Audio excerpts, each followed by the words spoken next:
اسرائیلی وزیراعظم نے تو اپنے فیصلوں کا دفاع کیا ہے، لیکن اسرائیلی عوام اور حزب اختلاف کا کیا رد عمل ہے؟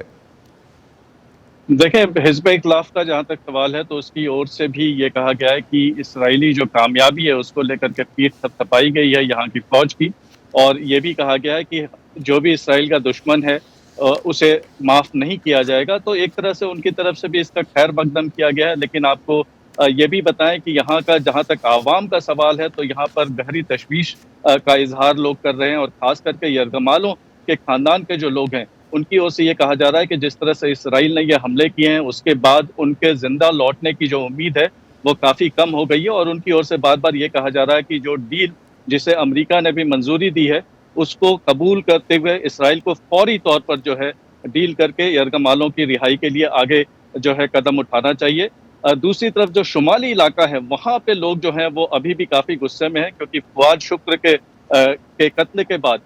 وہاں پر یہ مانا جا رہا ہے کہ جس طرح سے یہاں پر میڈیا میں خبریں بھی آئی ہیں جس میں یہ کہا جا رہا ہے کہ ایران ابھی جو ہے وہ کوارڈینیٹ کر رہا ہے اپنے سارے پراکسیز کے ساتھ، اور بات چیت چل رہی ہے، کیونکہ اس ایران کی جو ساکھ ہے وہ کافی گری ہے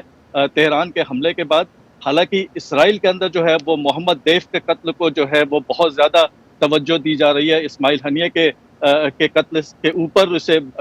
بڑی کامیابی، اس سے زیادہ بڑی کامیابی مانی جا رہی ہے، لیکن ایران کی ساکھ گری ہے اس حملے کے بعد، اور ایران نے جس طرح سے کہا ہے کہ اب اس کا یہ فرض ہے کہ اس کی اور سے جوابی کارروائی ہو۔ اس کے مد نظر یہاں پر مانا جا رہا ہے کہ یہ جنگ جو ہے اس کے پھیلنے کے امکانات کافی نظر آ رہے ہیں، اور لوگوں میں کافی جو ہے ایک ڈر سا بنا ہوا ہے۔ شمالی علاقے میں 70,000 سے بھی زیادہ لوگ جو ہیں وہ اپنے گھروں کو چھوڑ کر کے پہلے سے ہی نکلے ہوئے تھے، باقی کچھ لوگ بھی جو وہاں پر تھے وہ بھی وہاں سے باہر نکلنے لگے ہیں، وہ بھی بے گھر ہو گئے ہیں۔ اور یہاں پر یہ کہا جا رہا ہے کہ جو اسکول ہیں، جو 1 ستمبر سے اسکول کا جو اسکول کھلنے والے تھے، اب یہاں چھٹیاں چل رہی ہیں، وہ بھی اعلان ہو گیا ہے کہ 1 ستمبر سے شمالی علاقے کے جو اسکول ہیں وہ بند رہیں گے۔ تو یہاں پر پیرنٹس میں بھی کافی اس بات کو لے کر کے جو ہے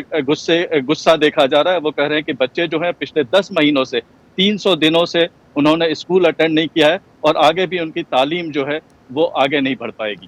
تو ہریندر، محمد الدیف کی جو آپ ٹارگٹ ہلاکت کے بارے میں بتا رہے تھے، اس پہ حماس نے کہا ہے، اور حماس نے اس کی انفیکٹ تصدیق نہیں کی، اس پہ آپ کے پاس کوئی انفارمیشن؟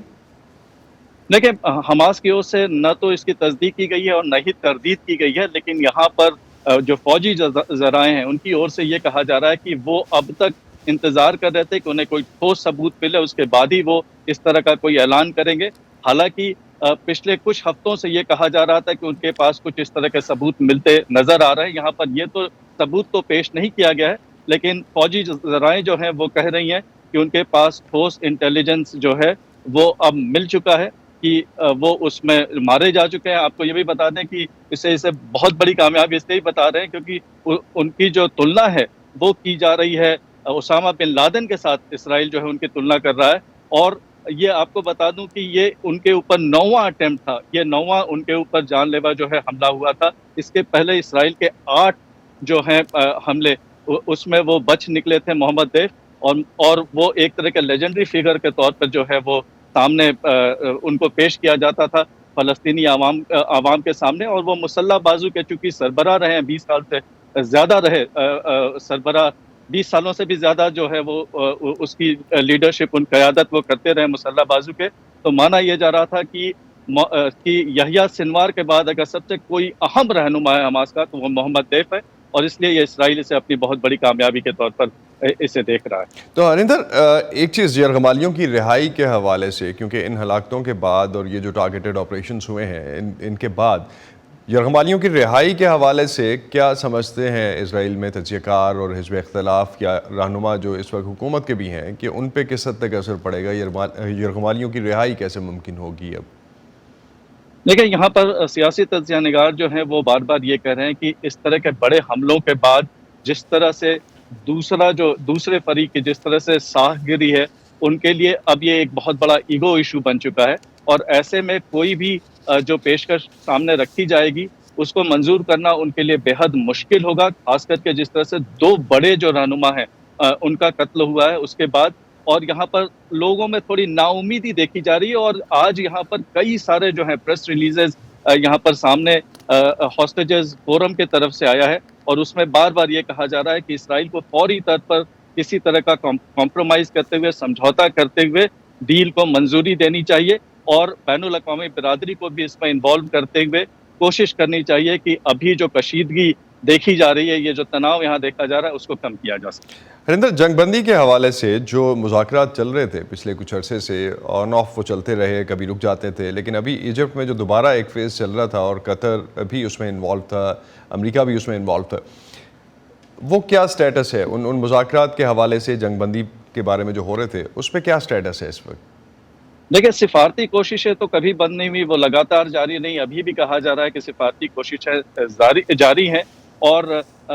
سبھی پوری دنیا جو ہے لگ بھگ لگے ہوئی ہے۔ ویسٹرن جو مغرب کے بھی جو ممالک ہیں وہ بھی ابھی اپنی سفارتی کوششوں میں ادھر سے بھی تیزی آئی ہے، لیکن